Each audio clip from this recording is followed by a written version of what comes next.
Hello and welcome to ज़रा हट के। मुबश्शिर ज़ैदी और ज़रार खुड़ो का सलाम कबूल कीजिए। आज कॉलिंग डे है। सबसे पहले हमारी कॉलर हैं सारा रियाज साहिबा इस्लामाबाद से। जी सारा। अस्सलाम वालेकुम सर। वालेकुम सर, मैंने सबसे पहले आपके शो को अप्रिशिएट करना था कि आपने एमटी कैट के इशू को हाईलाइट किया, बिकॉज बाकी चैनल्स पे जो अननेसेसरी पॉलिटिकल बातें होती हैं उनको तो हाईलाइट किया जाता है, लेकिन स्टूडेंट्स की बात को कोई नहीं हाईलाइट करता। सर, मैंने थोड़ी इंपॉर्टेंट चीज़ें हाईलाइट करनी थी। Basically I am myself an MBBS student Islamabad से। I study in a public sector medical college. मैंने ये बात करनी थी कि बिकॉज मैं खुद इस फील्ड से हूँ तो मुझे अंदाज़ा है, हर साल स्टूडेंट्स आते हैं, एंट्री टेस्ट देते हैं, तो मैं खुद भी एंट्री टेस्ट देकर आई थी। जाहिर है, तो बंदा जिस चीज़ से गुजरा हुआ होता है उसको अंदाज़ा होता है।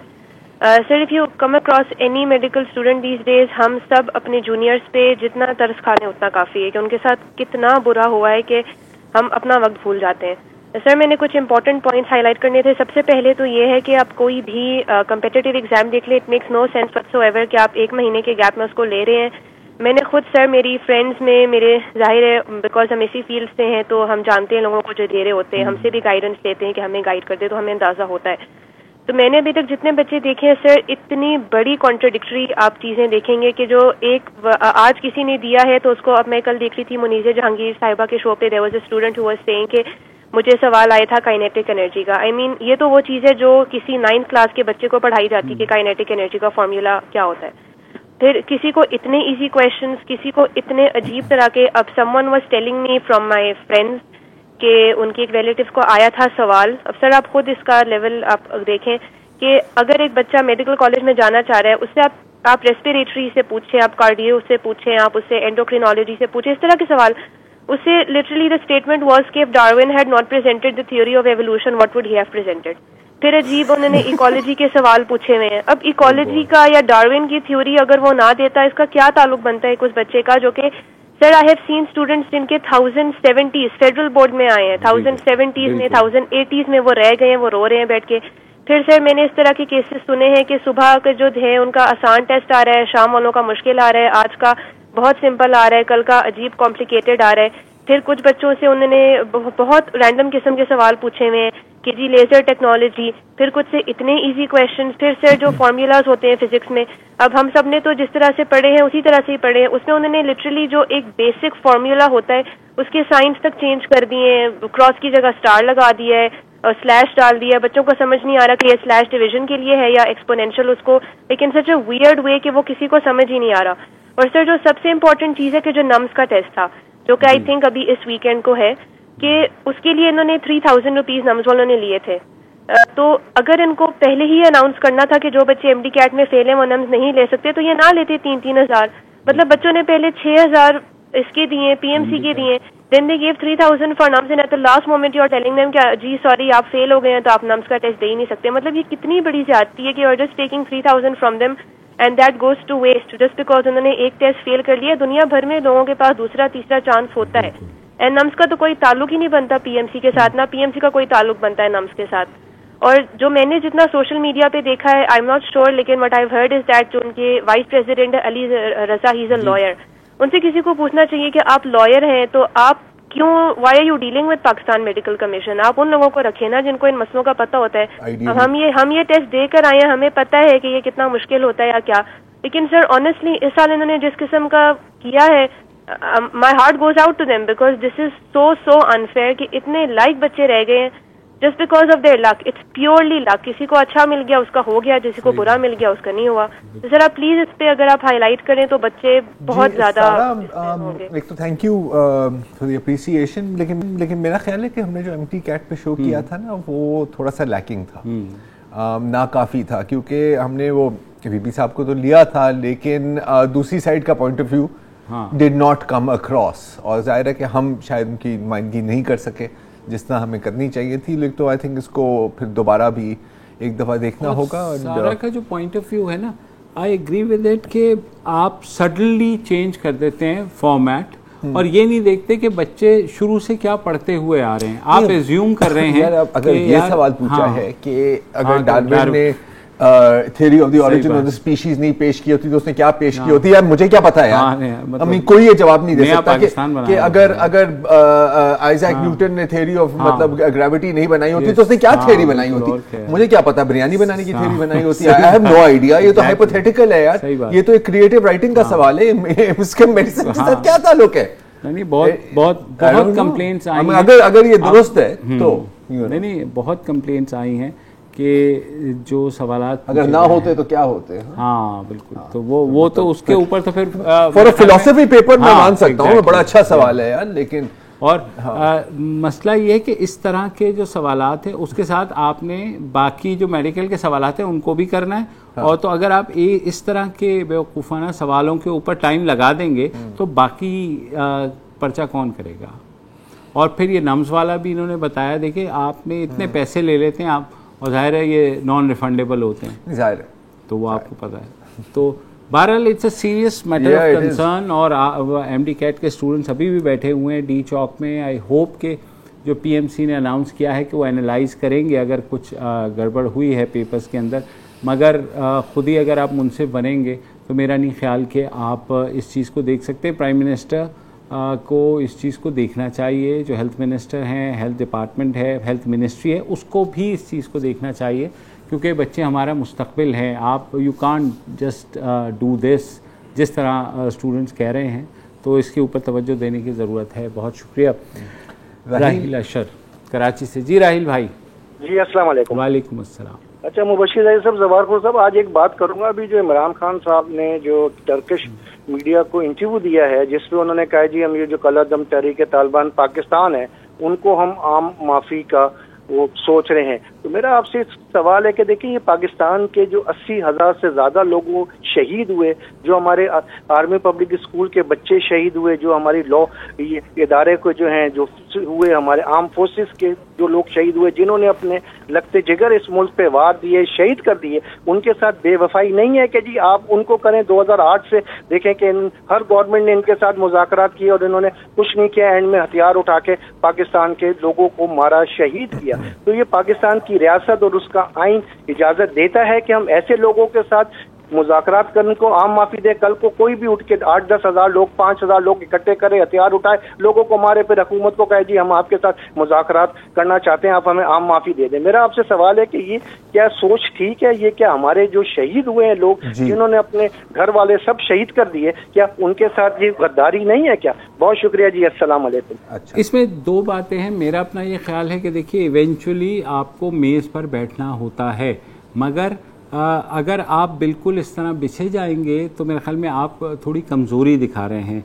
और अगर आप मुज़ाकरात करेंगे भी तो पहली शर्त यही होगी कि जिन लोगों ने APS के बच्चों को शहीद किया उन लोगों को माफ़ी नहीं मिलेगी, चाहे वो हथियार डालें, चाहे वो जो मर्ज़ी करें। तो ये चीज़ अगर रियासत करती है तो मेरे ख्याल में कुछ हो सकता है। जिस तरह से अभी आ रहा है मेरे ख्याल में शायद रियासत खुद क्लियर नहीं है अभी कि क्या करना है। बहुत इबाम है अभी। तो एक आध धड़े के साथ गुल बहादुर ग्रुप के साथ मुज़ाकरात। अच्छा, गुल बहादुर ग्रुप भी फॉर्मली TTP का हिस्सा नहीं है। एग्जैक्टली, हाँ, फर्स्ट ऑफ ऑल। अच्छा, जो एक्चुअल बात की गई है और एक ऑफ हैंड कमेंट की तरह ही बात की गई है, कोई ऑफिशियल इस पे तो नई चीज आई ना, एक्सेप्ट फॉर दैट थिंग कि कुछ ग्रुप्स के साथ बात हो रही है। अभी इस वक्त इस पर कोई बहुत ज्यादा कमेंट करना मेरा ख्याल है कबल वक्त है, क्योंकि एक तो we know it's a very emotional issue हम सब के लिए, आपके लिए भी।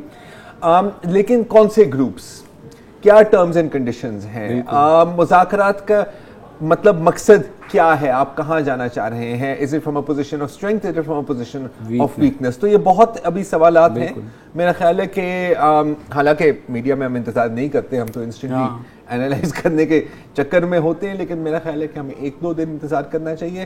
तारीख को अगर हम देखें तो इस तरह के बहुत मुज़ाकरात हुए हैं, none of them have really been successful। ठीक है। और बाय द वे इनफॉर्मली ये चक्कर चलता रहा है over the last couple of years. पहले भी नेक मोहम्मद के साथ हुए थे मुज़ाकरात, वो नहीं, और ये जो सरेंडर्स और नेगोशिएशन का एहसान एहसान, हाँ बिल्कुल, आई मीन फिर जो हुआ उसके कहाँ निकल गया वो एक अलग स्टोरी है। लेकिन सरेंडर तो उसने भी कराया था, इस तरह छोटी मोटी तंजीमों ने भी किया है, लेकिन आई डोंट थिंक कि ये कहीं जाएगी बात और सक्सेसफुल होगा। I also doubt it, I doubt it very much. Kamran Ali हैं नवाबशाह से। जी कामरान भाई। अस्सलाम वालेकुम। वालेकुम सलाम। हुक्मरानों पे फट पड़े हम भी, कल जो बेगम ने मांगी हमसे राय, बोली सरताज लाइए चीनी, नुक्ता चीनी से क्या बनेगी चाय। अब्दुल हकीम नासिर साहब का ये नमकीन कथा है जी। और हुकूमत जो एक के बाद एक बाजवा डॉक्ट्राइन पर खुदकश हमले कर रही है, हुकूमत को मुतनब्बे हो जाना चाहिए। गवादर के अंदर जो अवाम का जम्मे गफीर सड़कों पर निकल आया है, ये हुक्मरान जो ऐवानों के अंदर ऐश कर रहे हैं, कुछ ही अरसा बाकी है जो अवाम जो है इन हुक्मरानों के ऐवानों का घेराव करेंगे। पता नहीं ये ख्वाहिश हमारी पूरी होगी कि नहीं, क्योंकि अभी तक तो अवाम जो हैं वो बेचारे, उनको इतनी ज़्यादा अपनी रोज़ी रोटी के चक्कर में डाल दिया गया है, जो वैसे ही आधी हो गई है कि वो क्या करें। क्योंकि बदकिस्मती है कि हुकूमत तो कर ही रही है जो कर रही है, अपोजिशन भी जो है फोर्सफुली लोगों का केस प्लीड नहीं कर रही। मतलब वो अभी ऑपोजिशन अभी अपनी बयानिए की तलाश में है। हाँ। एक दिन बयानिया मिल जाएगा उन्हें और फिर आप देखना, सही बात, फिर चेक करना भाई को। तो अच्छा, जहाँ तक एक पॉइंट रेज किया कामरान भाई ने, और वो बहुत एक वैलिड और बहुत इंपॉर्टेंट इशू है, जो ग्वादर में जो प्रोटेस्ट हुई है पानी के खिलाफ, पानी की ना होने के बारे में, पीने के पानी की। अच्छा, बहुत प्रोजेक्ट्स अनाउंस होते हैं ग्वादर में, आपने देखा होगा हाल में बहुत सेलिब्रिटीज भी गए हैं कि यार ये चेक करो क्रिकेट स्टेडियम, ग्राउंड ये चेक करो स्विमिंग। बिल्कुल बहुत अच्छी बात है, मैं ये नहीं कह रहा कि ये नहीं होनी चाहिए, लेकिन जो एक हम हमेशा एक थका हुआ सा जुमला इस्तेमाल करते हैं ना यार, कि स्टेक होल्डर्स को ऑन बोर्ड ले लेंगे। अच्छा, आवाम से ज्यादा बड़ा कोई स्टेक होल्डर होता नहीं है, तो ये जितने भी प्रोजेक्ट्स अनाउंस हो रहे हैं, कोई ये नहीं कह रहा कि आप इनको रोकें या इनको ना बनाएं, लेकिन शायद टॉप प्रायोरिटी होनी चाहिए थी कि एक छोटा मोटा सा डिसैलिनेशन प्लांट के ऊपर भी आप काम करें, कि लोगों को अगर पता, इसी तरह लोगों को पता लगेगा कि यार ये जो तरक्की है ये हमारे हक में है। आपने क्रिकेट स्टेडियम बना दिया, बहुत अच्छी बात है, लेकिन अगर नलकों में पानी नहीं आ रहा, अगर पीने का पानी नहीं है, तो आपके क्रिकेट स्टेडियम का कोई फायदा नहीं है। क्रिकेट ग्राउंड को जितना पानी आपने दिया होगा, ये एक और इशू है उसके मेंटेन करने के लिए, उससे आधा भी गवादर वालों को दे दें तो मेरे ख्याल में वो बेचारे खुश हो जाएंगे। और गवादर में सीरियस मसला है पानी का, इलेक्ट्रिसिटी का, तो आपने बेसिकली एक छोटी सी जन्नत बनाई हुई है और इर्द गिर्द जो है बहुत लोगों के मसाइल हैं। हाँ, तो वो जन्नत ज़्यादा देर चल नहीं सकती, तो हुकूमत को सोचना चाहिए, बलूचिस्तान हुकूमत को सोचना चाहिए, क्योंकि जितना बड़ा ये मुजाहरा हुआ है, मेरा नहीं ख्याल कि हमने माजी में इतना बड़ा मुजाहरा देखा है। हाँ। तो इससे आप अंदाज़ा लगा सकते हैं कि लोग किस कदर बेचैन हैं और उनके पास किस कदर मजबूर है, मैं कहूँगा उनके पास ना पीने को पानी है और ना बिजली है, और गर्मी का हाल आपको पता है। तारिक हबीब हैं हमारे साथ कराची से। जी तारिक साहब, अस्सलाम वालेकुम। बशीर जैदी साहब, जरदार कोड़ो साहब, दोनों, मुझे सिर्फ आज आपसे एक बात ये कहनी है कि खुदा का लाख लाख शुक्र कि वो जो तूफान कराची की तरफ बढ़ रहा था और एक बहुत बड़ी तबाही एक्सपेक्टेड थी, और हमारी नाइली हमारे इंडस्ट्रियल एरिया में जिस तरीके की तबाही हर सड़क की मची हुई है, अल्लाह ने हमें उस बड़े एक क्राइसिस से बचाया। पिछले साल की तरीके से हम डूबे हुए होते। तो खुदारा ये जो प्राइम मिनिस्टर साहब आए, केसीआर का इफ्तिताह करके चले गए, इससे क्या फायदा होगा? मतलब मुझे सिर्फ ये देखें कि हमारे शहर के अंदर पानी, सीवरेज और सड़कें, अगर वो पैसा यहाँ पे लगा दें और हमारी इंडस्ट्रीज को थोड़ा बेहतर हो जाएगा इंफ्रास्ट्रक्चर, तो लोगों को एम्प्लॉयमेंट भी मिलेगी। और ये सारे चौंचले जो उन्होंने दिखावे के किए हुए ना, देखिए वो ट्रेन खाली चलती है जो हमारे यहाँ केसीआर के नाम पे चलती है, रोज मैं देखता हूँ उस पटरी पे 11 बजे उस ट्रेन का अराइवल है और शाम को 4:30 बजे जाती है। न किसी इंडस्ट्री की छुट्टी इतने बजे होती है और इतनी देर में इंडस्ट्री लगती है। तो ये सब तमाशे करने की बजाय पैसे को डाइवर्ट कीजिए उन चीजों पे जहाँ पर ये सारी चीजें डेवलप हों, लोगों को रोजगार मिले, पाकिस्तान का एक्सपोर्ट बढ़े, आपकी रेवेन्यू जो है वो बढ़े और लोगों के ऊपर से ये तमाम मसाइल ये हों। ये इस बुरी तरह से साइट एरिया बिल्कुल बिल्कुल। लेकिन एक छोटी सी सजेशन मेरी भी है कि वहाँ जो बिजनेस फैक्ट्रीज, बिजनेसमैन हैं, फैक्ट्रीज वाले हैं, जाहिर है वो माशाल्लाह कमा भी रहे हैं, और तो वो मिल करके उस सड़क को क्यों नहीं ठीक कर देते? टैक्स जो देते हैं वो किस लिए? नहीं, वो मैं आपकी बात मान रहा हूँ, लेकिन तकलीफ क्योंकि वो उठा रहे हैं तो कुछ हिस्सा अगर देखो एक दफा बना देंगे फिर क्या होगा? जब खंबा टूटेगा फिर कहेंगे कि यार अगर आपने रोड बना दिया तो आप खंबा ही बना लें, तो फिर वो अपनी रियासत कायम कर लेंगे। आई एग्री, लेकिन जितना नुकसान ये उठाते हैं, वहाँ ट्रॉले उलटते हैं, मोटरसाइकिलों के एक्सीडेंट होते हैं, ट्रैफिक फंसी रहती है, इतने बड़े बड़े गड्ढे हैं कि आप सोच भी नहीं सकते साइट वाली जो सड़क है। तो जिस तरह सियालकोट में देखें बिजनेसमैनों ने अपना एयरपोर्ट बना लिया और वो चले आप कह लें वो एक्सपोर्ट ज़्यादा कर रहे थे, लेकिन यहाँ एक सड़क की बात है और मैं कतई इसे मुबर्रा नहीं कर रहा। सिंध हुकूमत की ये जिम्मेदारी है, जो लोकल गवर्नमेंट है अब नहीं है, मगर एडमिनिस्ट्रेटर साहब जो हैं उनको भी ये चीज़ देखनी पड़ेगी कि कराची की जो सड़कें हैं उनका बुरा हाल हुआ है।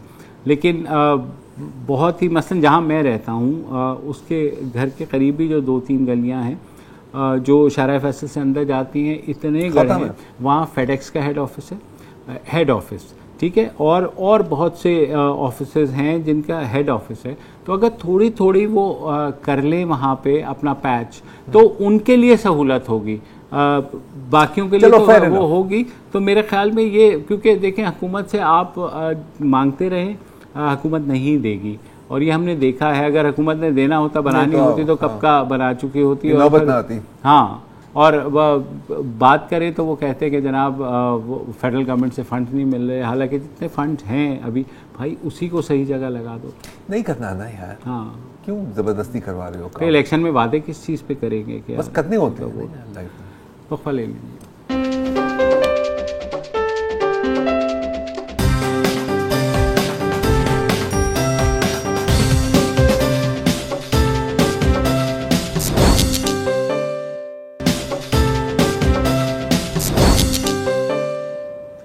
Welcome back. हमारे अगले कॉल है आरिफ सिद्दीकी साहब कराची से। अस्सलाम वालेकुम जी। वालेकुम अस्सलाम सर। गवर्नमेंट और जो मतलब फेडरल गवर्नमेंट और सिंध गवर्नमेंट जो अपना काम कर ही रही है, कितना शानदार कर रही है वो तो हमें सभी पता है और आप भी अच्छी तरीके से जानते हैं। लेकिन एक सवाल ये कि क्या आप ये समझते हैं कि सहाफ़ी भी अपना काम सही तरीके से कर रहे हैं? नहीं कर रहे। हाँ, नहीं, जो राइट पे हैं तो वो राइट वालों को डिफेंड कर रहे हैं, जो लेफ्ट पे सहाफ़ी हैं, मतलब सबने अपना अपना एक ग्रुप बनाया हुआ है, ऐसा लगता है। और दूसरा ये, कुछ सहाफ़ी तो ऐसे पैराशूट, मतलब जैसे हम कहते हैं कि भाई असासे सबके सामने होने चाहिए। सहाफ़ियों की भी कोई डिग्री वगैरह की चेक होती है, कोई क्राइटेरिया तो हो सहाफ़त का कि भाई आप टाइम पे आके एंकर बन रहे हो, तो कोई तो क्राइटेरिया होना चाहिए ना। भाई बहुत सारे सहाफ़ी हैं जिनको हम जानते हैं जो ग्राउंड पे भी रहे और मतलब उनका एक पूरा रिकॉर्ड है, लेकिन कुछ को तो हम जानते ही नहीं है, एकदम वो आ जाते हैं ऊपर से और फिर वो इतना मतलब रायता फैला देते हैं कि कुछ समझ ही नहीं आता सच क्या है और झूठ क्या है। तो आपसे बस यही है कि जरा एक कोई ऐसा आप लोग मिलके, जो सीनियर सहाफ़ी हैं, जो ग्राउंड में भी रहे हैं, जो मतलब तो ये इलेक्ट्रॉनिक मीडिया से पहले के जो सहाफ़ी हैं वो तो सब चीज़ें अच्छी तरीके से समझते हैं, तो वो कोई एक फॉर्मूला ऐसा कोई क्राइटेरिया ऐसा डिज़ाइन नहीं कर सकते कि जो जिसमें से कोई छन नहीं, कि जो जिसमें से कोई अच्छा माल ऊपर आना शुरू हो जाए। लोगों को चले 10-20 साल लगेंगे, लेकिन जो इस वक्त सूरत हाल चल रही है वो तो ऐसा लग रहा है कि ये सूरत हाल बद से बदतर हो जाएगी कुछ अरसे में और ये कंट्रोल से बाहर हो जाएगी। ऐसा लग रहा है कि बस जैसे दुनिया में नजर आ तो बस यही बात। बहुत शुक्रिया। और दूसरा ये कि आप अपने टाइम का काइंडली प्रोड्यूसर से कहें एक्सटेंड करें अपने प्रोग्राम का टाइम को। नहीं या सर, खुदा का खौफ करें सर, अब मतलब 1 घंटा बहुत नहीं है सर, पीछे भी लाएं थोड़ा सा सर। 2 दिन तो देते हैं आप कॉलर डे, लेकिन उसके अलावा जो है 5 दिन तो हम आपको सुनते हैं ना, तो हम आपको ज्यादा सुनना चाहते हैं। शुक्रिया सर, बहुत मेहरबानी और बहुत शुक्रिया कि आपने सहाफ़त की तरफ तवज्जो दिलाई। हम खुद कोशिश करते हैं कि ये चीज़ हाईलाइट करते रहें, मगर बदकिस्मती ये है कि यहाँ पर जो है जो जिस दरार का या जिस डिवाइड का आपने जिक्र किया है वो मौजूद है, पूरी दुनिया में होती है, लेकिन हमारे यहाँ जो है सहाफ़त अब सिर्फ पब्लिक रिलेशनिंग रह गई है, चाहे वो किसी जमात की हो चाहे किसी हुकूमत की हो। बदकिस्मती है, मगर क्या करें। यही सवाल हम भी उठाते हैं जो अपनी जर्नलिस्ट रिप्रेजेंटेटिव यूनियन से हैं, वो भी कुछ ना कुछ इसके ऊपर बहस मुबाहिसा करते हैं, ट्रेनिंग्स भी करते हैं सहाफ़ियों की, बट इन दी एंड होता वही है। देखो, जिसने नहीं ट्रेन होना वो नहीं ट्रेन, जिसने सीखना है आगे, मतलब कोशिश करनी है अपने इल्म में इजाफा करने की, वो कर लेते हैं। लेकिन वो कहते हैं ना, you can bring a horse to water but you can't make him drink. Abbas Rizvi साहब हैं कराची से। जी अब्बास भाई। जी अस्सलाम वालेकुम। वालेकुम सलाम। मोहसिन अली साहब, जलाल करोड़ो साहब और वसूतुल्लाह साहब तो मौजूद नहीं है। जी सर। मैं ये EOBI का पेंशनर हूँ। जी जी। और पिछले कुछ 2 साल हुकूमत आई थी, उसके 6-8 महीने बाद पेंशन बढ़ी थी, 8,500 5,500 से 8,500 कर दी थी। और जुल्फी बुखारी साहब जो हमारे प्राइम मिनिस्टर साहब के लाडले थे, उन्होंने कहा था कि हम 2 साल में 15,000 तक पहुंचा देंगे। जुल्फी बुखारी साहब तो पता नहीं क्या करके गायब ही हो गए, और ना उनका नाम है ना पता है कुछ है। तो कम से कम आप लोगों से अपील है कि इसको जरा आगे बढ़ाएं। ठीक है और सर। कितनी महंगाई हो गई और कितनी तनख्वाहें बढ़ी, जो कुछ भी हुआ बीच में, लेकिन जो पुराने वर्कर्स हैं या पेंशनर्स हैं, रहे हैं पेंशनर्स, उनको तो कुछ ख्याल करें। सही, बिल्कुल करना चाहिए। और अगेन हम रिक्वेस्ट ही कर सकते हैं वफाकी हुकूमत से भी कि वो इस जानिब तवज्जो दे। बाकी मसला ये हो गया है कि जिस भी तरफ से प्रेशर आता है तो गवर्नमेंट रिएक्ट कर लेती है, मगर इन बेचारों पेंशनर्स का प्रॉब्लम ये है कि इन्हें अदालतों में भी इनकी जो या तो 10-20 हज़ार पेंशनर डी चौक पहुंचे, हाँ, लाठियां भी खाएं, लेकिन पेंशनर्स जो हैं वो बेचारे 60 साल से ऊपर है। वैसे हम कहते हैं इसलिए तो कुछ नहीं होता ना सर। हुमायूं खान है रावलपिंडी से। अस्सलाम वालेकुम सर। जी अस्सलाम वालेकुम। जी भाई, मैं दो वालों से बात करूंगा। एक तो ये जो आज हमारे प्राइम मिनिस्टर ने बयान दिया जी के कालदम टीटीपी से मेरे मुज़ाकरात चल रहे हैं जी, एक इस तनाज़ुर में लाज़मी बात कीजिएगा जी कि जहाँ पर लोगों के इतने लोग जो शहीद हुए हैं, उनसे किसी ने बात की है? क्या कौम को इस मामले में लिया गया है अपना इस्तेमाल में? ठीक है जी, पहली बात तो ये है, क्योंकि इमरान खान के इख्तियार में नहीं है कि वो किसी को बैठकर यक जुम्बिश कलम माफ कर दे, ये उसका इख्तियार नहीं है। वजह ये है कि हम लोगों ने कुर्बानियां दी हैं, 90,000 बंदा हमारा मरा है, 10,000 हमारा फौजी मरा है, बल्कि इससे ज्यादा मरा है, बताया जाता है। दूसरी बात ये है जी कि चेयरमैन नैब के हवाले से, चेयरमैन नैब साहब को मैं तो समझता हूँ इखलाकी तौर पर खुद ही इस्तीफा दे देना चाहिए, वरना तो बड़े दबंग लोग यहाँ पर बैठे हैं। जस्टिस वजीउद्दीन बैठे हैं, जस्टिस खलील रमदे बैठे हैं, जस्टिस शेख अमजद अली बैठे हैं, ठीक है जी, बड़े बड़े लोग बैठे हैं, बड़े बड़े नाम है और बड़े यानी कि वो इमानतदार और बड़े अच्छे लोग हैं, ठीक है जी। तो ये तो उस वक्त भी जब तहरीक चल रही थी चौधरी इफ्तिखार वाली, तो जी, जी। भी ये हुमायूं खान साहब, मैं इसको किस्सा मुख्तसर कर दूं कि ईमानदार किसी को नहीं चाहिए। अगर जस्टिस वजी आ गए तो जाहिर है वो अक्रॉस द बोर्ड एहतसाब करेंगे, तो वो तो नहीं चाहिए। वो तो ना हुकूमत को सूट करते हैं ना अपोजिशन को सूट करते हैं। अब अपोजिशन चिल्ला रही है, मगर मुझे याद है कि ये जस्टिस जावेद इकबाल साहब को यही दोनों जमातें, पीपल्स पार्टी और नून लीग, बड़े शादियाने बजाते हुए लेकर के आए थे कि जनाब चेयरमैन हम इनको लगा रहे हैं। उस वक्त भी उनका ये ख्याल था कि एक ऐसे शख्स को लगाने से जिनको वो प्लीज़ कर रहे हैं या जिनको वो बेनिफिट दे रहे हैं वो उनके काम आएगा। मगर जैसे हज़रत अली का कौल है कि जिस पर एहसान करो उसके शर से बचो, तो वही होता है। और ये ना हुकूमत की समझ में आता है ना अपोजिशन की समझ में आता है। इसी बात पर वक्फा ले लेते हैं।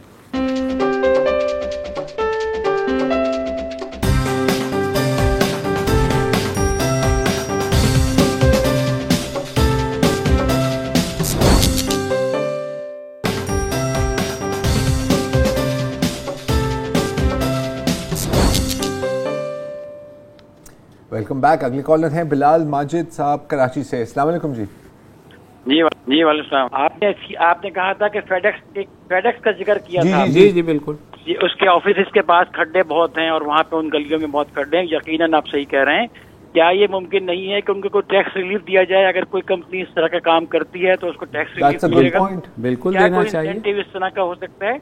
और दूसरी, मैं एक बात क्यों कह रहा हूँ, पहले भी मैं गुजारिश कर चुका हूँ कि हम एक बड़े गांव में रहते हैं तो गांव में अपना काम खुद ही करना पड़ता है। अगर आपको याद हो। बिल्कुल दुरुस्त बात है। बहुत शुक्रिया। लेकिन ये आइडिया अच्छा है। हाँ। मतलब आई नो के CSR में भी कर रहे होते हैं, लेकिन अगर कोई इंसेंटिव प्लान नहीं, मैं देखो एक मल्टीनेशनल कंपनी, एक बड़ी कंपनी है। हाँ। आपके यहाँ जो लोग आते हैं, क्लाइंट्स आएंगे, बड़े क्लाइंट्स होंगे, वो अगर धड़ धड़ गढ़ों में से होकर के आएंगे तो वो यही बात सोचेंगे कि आपके सामने की जो है कि मतलब कम से कम थोड़ा सा ही पैच है। नहीं, आप देखो, मतलब अगर इस बात को थोड़ा सा हम आगे ले जाएं तो हमने देखा है कि मुख्तलिफ मतलब चौकों पे या चुरंगियों पे तो एक कोई डिस्प्ले बनी हुई है या कोई फूल वूल लगे हुए हैं, तो वहाँ पे लिखा होता है स्पॉन्सर्ड बाय जो भी ICI है ये वो, तो रोड के ऊपर कर दो। ये भी आप कर सकते हैं। I mean, it's a thought. Obviously, Karachi में बहुत से मैं शहरियों को जानता हूं जिन्होंने पूल करके अपनी गली को ठीक करवाया है। हमने तो ये तो मल्टीमीडिया जो है सॉरी मल्टीनेशनल्स हैं, दे कैन डू इट। और बिल्कुल आपकी बात ठीक है कि इनको टैक्स रिलीफ होना चाहिए। अगर इंसेंटिवाइज करें किसी तरह, क्योंकि इस तरह तो कुछ नहीं होने वाला, सीधी सीधी बात है। असमतुल्लाह साहब खान साहब हैं फैसलाबाद से। जी असमतुल्लाह भाई। अस्सलाम वालेकुम सर। वालेकुम अस्सलाम। सर मेरा ये मसला था कि हमारे वालिद साहब थे, GTS का इदारा चलता था पहले पूरे पंजाब में, पूरे पाकिस्तान में। ओके। तो उसकी जो है ना 3 माह से ये लोग जो है ना बुजुर्ग लोगों को पेंशन नहीं दे रहे हैं। अच्छा जी। 3 माह से पेंशन दे नहीं रहे हैं। कई बेवा ऐसी हैं जिनके ना अपने बच्चियों की शादी कर दी है। हमारे वो पंजाब में रिवाज है कि जिसके कोई बच्चा होने वाला होता है तो उसके वालिदैन वो डिलीवरी कराते हैं। वो एक बेवा ने अपनी बच्ची की डिलीवरी कराई तो उसके ससुराल वाले उसे लेने तक नहीं आए, उसे पेंशन नहीं मिली, वो लोगों से मांगती रही, उसकी बच्ची आज तक घर पे ही बैठी हुई है। अच्छा मुझे ये बताइए असमतुल्लाह साहब, TTF इसका ये कौन सा इदारा है, पूरा नाम ले दीजिए। ये साहब का GTS है, पंजाब गवर्नमेंट ट्रांसपोर्ट था। GTS का इदारा जो 1997 में नवाज शरीफ शहबाज शरीफ ने खत्म कर दिया था। जी जी। तो अभी ये मतलब वजूद में नहीं है ये की बसें चलती थी पूरे पंजाब में, उसे अब कहते हैं PRTC। जी ठीक है। हाँ जी, वो चलता है सर। उसके लिए प्लीज आप ये हेडलाइन चला दें ताकि दूसरे चैनल भी आपके साथ कोऑपरेटिव होके उनके लिए आवाज बुलंद करें ताकि उन गरीबों के मसाइल हल हो सके। कुछ लोग तो सफेद पोश ऐसे लोग हैं जो अपने मसाइल किसी को बता ही नहीं सकते, ना वो मांग सकते। सही बात, बिल्कुल आपकी बात ठीक है। हम एक दफ़ा फिर बार बार रिक्वेस्ट कर चुके हैं चीफ जस्टिस ऑफ पाकिस्तान साहब से भी कि बहुत सी पटिशन पेंशनर्स की पड़ी हुई हैं, नेशनल बैंक के पटिशनर्स हैं, PTCL के पटिशनर्स हैं, रिव्यू पटिशन जिसके हक में आप फैसला दे चुके हैं, खुदारा उनकी रिव्यू पटिशन जो कि 2-2.5 साल से पेंडिंग है उसको उठा दें और कसम से इसकी हम हेडलाइन बना देंगे। बिल्कुल, और आपकी तारीफ करेंगे बहुत कि आप जो है आपने बहुत अच्छा काम किया है। पेंशनर्स का ख्याल करें, जजेस भी मेरे ख्याल में जाहिर है उनकी उम्र भी उसी उम्र के होते हैं जिसके उम्र के ये पेंशनर्स हैं, तो खुदारा थोड़ा ख्याल कर लें। SM रशीद साहब हैं कराची से। जी भाई। जी राज साहब। जी अस्सलाम वालेकुम। वालेकुम अस्सलाम। जी भाई। आप दोनों हज़ार जैदी साहब और खोरो साहब की खिदमत में मेरा सलाम है। और काफ़ी मैं गौर व खौफ से आपका प्रोग्राम देखता हूँ, लेकिन आज इत्तेफाक से नंबर मिल गया। जी सर। और मेरे पास जो उलझन है वो पाकिस्तान की तो खैर नहीं है, पाकिस्तान में तो बहुत सारे प्रॉब्लम्स हैं, लेकिन एक बात आज मुझे हजम नहीं हो रही है कि जनाब मोहतरम प्राइम मिनिस्टर साहब ने किस कैपेसिटी में इस इशू को उठाया है कि तालिबान को माफी दी जा रही है और नेगोशिएशंस हो रही हैं, उन्हें अच्छा शहरी बनाना चाहिए। मतलब हुई इज ही, मतलब इनसे पूछना चाहिए ना कि भाई मुल्क की तबाही फेर दी उन्होंने, बेड़ा गर्क कर दिया और ये हमारी बेबी नहीं है। आप अफगानिस्तान में जाके माफी कलामी करें, वहीं आबाद हो, यहाँ लाके आबाद करने का क्या तुक है? मतलब ये इनको इतनी समझ नहीं है कि हम जिनको आबाद करने के चक्कर में वो पूरे मुल्क पे कब्जा करने के चक्कर में है। तो भाई आप इतनी मोहब्बतें ना दिखाएं, ये मुल्क वैसी तबाही के दहाने पे खड़ा हुआ है, इस इशू को आप लोग उठाएं।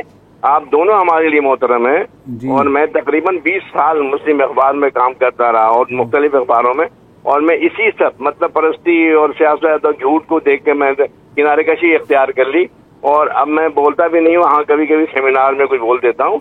आप दोनों मेरे लिए बहुत मोहतरम है, बहुत सीनियर हैं, तो इस इशू को इतना आराम से हर चैनल चला रहा है, लेकिन इस पे अभी तवज्जो नहीं दी गई। ये हक न इमरान खान को बिल्कुल नहीं पहुंचता कि वो माफी कलामी में सालसी किरदार अदा करें और पाकिस्तान में उनको क़याम करने और अच्छा इंसान बनाने के वो ठेकेदार बन जाएं। ये मुल्क किसी के बाप का नहीं है, सही बात ये किसी का नहीं है, ये पूरी अवाम का मुल्क है, ये इस्लामी जमहूरियत पाकिस्तान है, इसमें आप कैसे माफी दे सकते हैं? नहीं, बिल्कुल आपकी बात ठीक है। जैसे हमने पहले भी कहा कि देखिए बातचीत के लिए हमें पोजीशन ऑफ स्ट्रेंथ पे आना पड़ेगा, हाँ, जो आप अभी हैं, और हम अगर मजबूर कर सकते हैं उनको, लेकिन उसमें भी ये शर्त हो कि जिन्होंने पाकिस्तान में दहशतगर्द हमले किए, APS के बच्चों को शहीद किया, उनको कटहरे में खड़ा करके उनको सज़ा दी जाएगी। ये नहीं हो सकता कि आप जो है ये कहते हैं कि आप ब्लैंकेट आप जो है माफ़ी दे दें, ऐसा नहीं हो सकता। इसमें एक और चीज़ भी है कि ऐसी बातें ऑफ हैंड एक इंटरव्यू में शायद नहीं करनी चाहिए, क्योंकि आप रिएक्शन भी देख रहे हैं और ये जायज रिएक्शन है। सही बात, गम है, गुस्सा है, या क्या नहीं बर्दाश्त किया यार। हम लोग सोचो उन शहीद बच्चों के वालिदैन, वो तो आप सोच ही नहीं सकते, वो आप सोच ही नहीं सकते। पॉइंट इज कि this is a major policy platform, ठीक है। हम सब जानते हैं कि अंदर खानी बातें भी चलती रहती हैं, ये कोई नई बात नहीं है, ठीक है। स्मॉल नेगोशिएशंस भी होती हैं, स्मॉल सरेंडर्स भी होती हैं, लेकिन ये जो करेंगे ना, तो आप एक दो जुमलों में नहीं कर सकते। यू हैव टू प्रेजेंट, पूरी वजाहत के साथ आपको ये बात करनी पड़ती है। ये थोड़ी सी रिस्पॉन्सिबल बात है कि ऐसी सवाल पूछा तो जी ऐसी बातें चल रही हैं हमारी, और ये हो सकता है, वो हो सकता है। अगर वो वेल इंटेंशन्ड भी हो तो it is open to interpretation, और मैं किसी को नहीं रोकूंगा इसकी इंटरप्रिटेशन से। लोगों में जो गुस्सा है वो जायज है। एक वक्फा लेते हैं जी, वक्फे के बाद वापस आते हैं।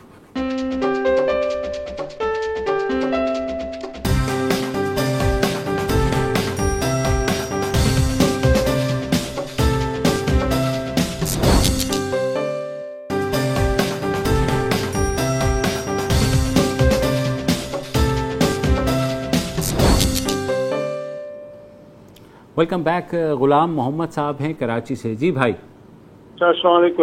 वालेकुम अस्सलाम। सर देखें, हमको अभी इस मुल्क को ऑन करना पड़ेगा। हमने एक कल्चर बनाया हुआ है कि हम ना टैक्स नेट में आएंगे, ना अपने एसेट शो करेंगे, हर चीज में सरकार से मांगेंगे और देंगे कुछ भी नहीं। आप सरकारी इदारों को देख लें, सब बैठ गए हैं कि यही अवाम है, यही लोग हैं, कोई ईमानदारी नहीं है। तो जब तक मेरी सजेशन ये है कि जो भी आप चीज लेना चाहें, चाहे पानी हो, बिजली हो, उसको आप करें प्राइवेट पब्लिक मोड पे। नो लंच फ्री होना चाहिए, एवरीथिंग शुड बी अकाउंटेबल। हम किसी चीज को ऐसे ही ले लेते हैं कि नहीं ये मुफ्त की है, कोई एहसास नहीं है। तो मेरे कहने का मकसद ये है कि अगर पानी का मसला कराची में हल करना है, इसको प्राइवेट पब्लिक मोड पे जब तक आप लोग नहीं लाएंगे, जब तक ये इशू हल नहीं होगा। आप देखें नर्सरियों में पानी है, बहुत सी जगहों पे एक्स्ट्रा पानी जा रहा है।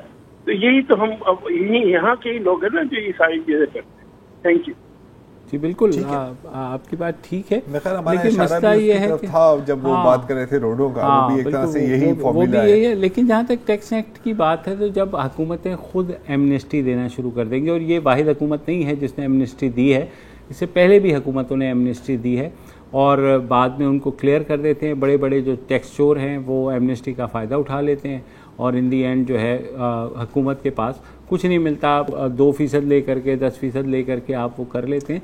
तो आपको मरबूत निज़ाम बनाना पड़ेगा। आप सैलरीड लोगों से, हम जैसों से तो आप काट लेते हैं और सैलरी कट जाती है, वो वहीं से ज़ाहिर कर लेते हैं। मगर जो बड़े बड़े इंडस्ट्रियलिस्ट हैं, बड़े बड़े प्रॉपर्टी टाइकून्स हैं, उनसे कोई हिम्मत ही नहीं कर सकता। बुजुर्गों ने कहना है कि बेटा अगर चोरी करनी है ना, तो छोटी चोरी कभी ना करना, लंबा हाथ मारो। वही मुश्ताक यूसुफ साहब ने लिखा था कि अगर आप 1 लाख का बैंक से कर्जा लेंगे ना, तो आप बैंक के रहमो करम पे होंगे। मगर आप अगर 10 करोड़ का कर्जा लेंगे तो बैंक आपके रहमो करम पे होगा, कहेगा चलो 5 वापस करते हैं। सही बात। बिजनेस अच्छी है, किसी दिन इंशाल्लाह करेंगे। सैयद अली रजा हैं कराची से। जी अली रजा भाई। अस्सलाम जी। वालेकुम अस्सलाम जी सर। अच्छा Zarar sahab, Mubashir sahab, first of all thank you जी, आप लोग के शो में मेरी कॉल लगी वैसे इसके लिए। और दूसरी चीज़ की सबसे अच्छा शो आई थिंक अभी तक आप लोगों का ही है, जो कि पूरी न्यूज़ चैनल, जितने भी न्यूज़ चैनल इसमें आ रहे हैं। बहुत मेहरबानी। उसके अच्छा मेरी ये तीसरी कॉल है, मतलब मुख्तलिफ वक्तों में मैं करता रहा हूँ। जी जी। लकीली मेरे आज भी मेरी ये कॉल लग गई है, तो मुझे 3-4 बातें खाली करनी थी। 2-3 चीजें ऐसी है कि जिस पे शायद मैं हाईलाइट करना चाह रहा हूँ। एक तो आपने देखा होगा कि 114 आइटम पे गवर्नमेंट ने कल कैश मार्जिन किया है, full cash margin, 100% cash margin. जी जी जी। अच्छा मैं ऐसी लिस्ट पढ़ रहा था, तो मैंने ये देखा कि उसके अंदर 2 आइटम थे, एक तो था बेबी वाइप्स और एक आपका मॉस्किटो कॉइल। जी। तो देखिए आप अगर ये देखें कि हम एक तरफ तो डॉलर बचा रहे हैं और दूसरी तरफ हमें छोटे छोटे, ये एक मैं आपको मिसाल दे रहा हूँ, इसके अलावा बहुत सारे सैकड़ों ऐसे आइटम है जिसमें हम इम्पोर्ट पे अलाउ किया हुआ। तो क्या गवर्नमेंट, हम डॉलर हमें हमारे मुल्क को इस वक्त डॉलर की जरूरत है, तो हमारे क्या गवर्नमेंट में कोई ऐसा बंदा नहीं है कि जो कि ये कहे कि यार अभी इन चीजों की जरूरत नहीं है, या बड़े बड़े जो ग्रुप्स हैं उनको मोटिवेट करे कि यार आप इसकी इंडस्ट्रीज लगा दें ताकि हमारे डॉलर यहाँ पर बचे। तो पहला पॉइंट तो ये है मेरा। तो अगर आप देखेंगे तो उसमें ऐसी ऐसी चीजें हैं जिसमें आप बोलेंगे कि पाकिस्तान में से कुछ भी नहीं बनता। मतलब बिल्कुल कि जिन चीजों को हम कोशिश करके बना भी सकते हैं वो भी नहीं बना रहे। गाड़ियों की जो हैवी इंपोर्ट हो रही है जिसपे हुकूमत फिर देखें जी लोग कितनी गाड़ियां खरीद रहे हैं यार। मतलब मेरी गाड़ी को 12 साल पुरानी है यार, मैं नहीं सोच सकता कि नई गाड़ी सर देखें आपको ना शुक्रिया नहीं होना चाहिए। देखिए पाकिस्तान में हल्दी दूध की कीमत अभी भी कम है। आप जाए किसी भी स्टारबक्स के आउटलेट पर और टर्मरिक लैटे लें आपको $10 की पड़ेगी यार। हम भी कंप्लेन कर रहे होते हैं लेकिन नहीं, बिल्कुल सईद साहब आपकी बात दुरुस्त है। कम से कम बंदा मस्कीटो कॉइल तो बना लेना है यार, कोई इंसेंटिव दो ताकि ये चीजें बने, क्योंकि ये जो सारी चीजें हैं ना ये सिर्फ शॉर्ट टर्म है। सही बात, ये सिर्फ और सिर्फ शॉर्ट टर्म मेजर्स हैं, साल के दूसरे साल तक ये और जब तक आप मुल्क में ये मैन्युफैक्चर नहीं करेंगे मैन्युफैक्चरिंग, तब तक आपको इंपोर्ट पर रिलाई करना अच्छा पड़ेगा। मैन्युफैक्चरिंग का मतलब है एम्प्लॉयमेंट, एम्प्लॉयमेंट का मतलब है कि पूरी फैमिलीज केटर हो जाती हैं। इकोनॉमिक एक्टिविटी शुरू हो जाती है, इकोनॉमिक एक्टिविटी पहिया ऐसे ही चलता है सर। मतलब ये नहीं है कि हर चीज चाइना से मंगवा लो, सुई से लेकर के और टैंक तक, तो यार मतलब फिर आपने क्या किया है। अगले हमारे कॉलर हैं हफीज अंसारी साहब रावलपिंडी से। जी हफीज भाई वालेकुम। एक अहम मसले की तरफ तवज्जो दिलाना चाहता था। हमारे बहुत से लोग हैं जो HEC के स्कॉलरशिप से PhD करते हैं या फॉरेन PhD करके आते हैं। जी। वो फिर यहाँ दोबारा अपने इदारों में आते हैं जी। लेकिन उनमें से बहुत से लोग हैं जिस सब्जेक्ट में PhD की है उस सब्जेक्ट का एक जो है पीरियड या एक क्लास भी नहीं पढ़ाते और वो आके किसी इंतजामी पोस्ट पे लग जाते हैं। और जिस सब्जेक्ट पर उन पर इन्वेस्टमेंट हुई है, आला तलीम उनको दिलाई गई है गवर्नमेंट ने या फॉरेन फंड स्कॉलरशिप है, तो ये लाखों का खर्चा आता है उन स्कॉलर्स पर जी। और फिर जब वो आते हैं इंतजामी पोस्ट पे लग जाते हैं और फिर ये है कि PhD अलाउंस भी वो ले रहे होते हैं, लेकिन जिस मकसद के लिए PhD करवाई गई होती है वो टीच नहीं कर रहे होते, स्टूडेंट को पढ़ा नहीं रहे होते। गोया हम एक ऐसी चीज पर खर्चा कर रहे होते हैं कि जिसका हमारे तलबा को कोई भी मुस्तकबिल में किसी किस्म का फायदा नहीं हो रहा होता। तो मैं तो ये रिक्वेस्ट करना चाहता था कि इन पर बकायदा ये जो भी स्कॉलरशिप अवेल करते हैं उन पर पाबंदी लगाई जाए कि वो कम से कम 1 या 2 क्लासेस जरूर पढ़ाएंगे और PhD अलाउंस भी सिर्फ उन्हीं लोगों को दिया जाए जो एक्चुअली टीचिंग कर रहे हैं। जी हफीज भाई, मेरे ख्याल में HEC को भी ये देखना चाहिए कि अगर आप दे रहे हैं स्कॉलरशिप तो फॉलो अप करें, उनके साथ खतो किताबत रखें, आगे अपना फीडबैक भी दें टूवर्ड्स कंसर्न डिपार्टमेंट के जनाब ये साहब आ रहे हैं PhD। बिल्कुल आपने सही बात की है कि हमारे एडमिनिस्ट्रेटिव पोस्ट पे लग गए तो उस PhD का क्या फ़ायदा हुआ या स्कॉलरशिप का। तो बिल्कुल आपकी बात ठीक है। आज का प्रोग्राम यहीं इख्तिताम पजीर होता है, मंडे को दोबारा हाजिर होंगे, इजाज़त दीजिए। अस्सलाम वालेकुम। अगर आपको हमारे शो पसंद आया है तो प्लीज़ हमारे YouTube चैनल को सब्सक्राइब करें और अगर मुनासिब समझे तो इस वीडियो को लाइक भी कर लें, तो कोई हर्ज नहीं है, और शेयर भी कर लें और कमेंट भी कर दें, वरना वो सब ऐसे ही लिखते रहें। और ये जो दोनों कह रहे हैं ये कर लें जी प्लीज़, नहीं तो हमें भी घर जाना है, मैं आपके कंप्यूटर में नहीं रहना 24 घंटे। सही बात।